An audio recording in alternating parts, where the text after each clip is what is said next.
In Stryver City, you've been watching the news closely. You're watching it now. What you're about to see is really going to take your breath away. A breaking story from the United States. In the Midwestern city of Mountain Way, a major bridge has collapsed. There was no apparent warning when the aging steel span gave way during the morning commute. At least 10 vehicles and their passengers plunged 200 feet into the surging Humboldt River.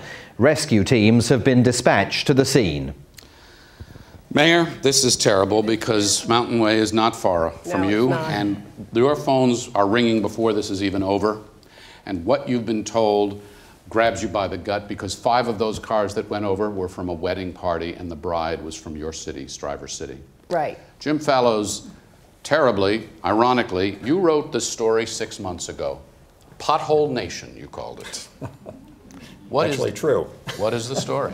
The story is, of course, as news people, we're covering this in all the different layers. There's all the tragedy in the short term of what happened to these people, what about the wedding and the families, and all the bridge on San Luis Rey type of narrative. But then the larger story is what we learned for this city, for the state, for the country.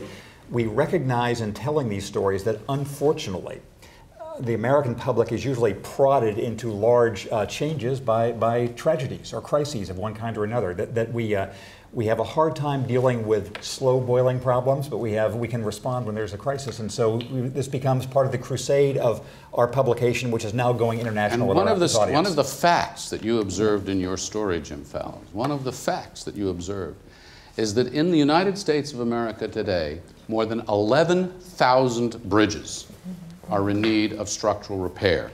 The American Society of Civil Engineers estimates it would cost over $1 trillion between now and 2020 to bring bridges, roads, the electrical grid, our critical infrastructure up to where it belongs to be to make this a world-class competitive nation.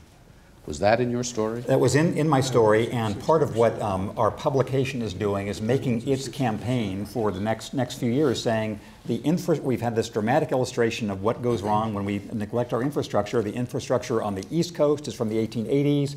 In the Midwest, it's from the 1910s. West Coast, it's the 1950s. It's time to rebuild this, and then we can talk about all the things that would come from that for the city and the country. Mayor, you get on the phone with Representative Rigell, have the conversation. What does this mean for your community? Well, historically, we've received quite a bit of money from the federal government. Call him. Representative, you know that, and thank you for some of the stimulus money that we received a few years ago that helped us a great deal. The phone there? Well, no, I can just talk. We can just this is the way we talk. So I really appreciate that the stimulus money that helped. But just in our Stryver City, we have a backlog of nearly $1 billion. And that doesn't even include Mountain Way and the surrounding areas. For roads, for bridges, for wastewater treatment plants. Our public housing was built in the 1940s and the 1950s. It has to be systematically replaced.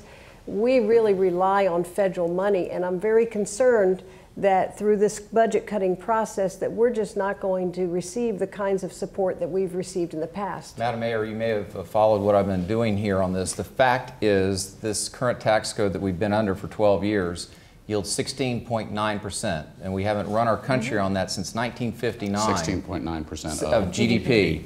That's the fact, and we haven't run our country on that since 1959. And I wasn't born then. Medicare and Medicaid were 6 years out. And I've told my Republican colleagues that revenue has to come up both through growth and also through tax reform. I've rejected the Americans for Tax Reform pledge because it's not right for our conference or our country. And I've also told my Democratic colleagues that we've got to reduce spending. I need some help on spending, but there is common ground with respect to infrastructure. This is common ground. We've got to invest in infrastructure, and I'm going to work with my Democratic and Republican colleagues to advance legislation that does that.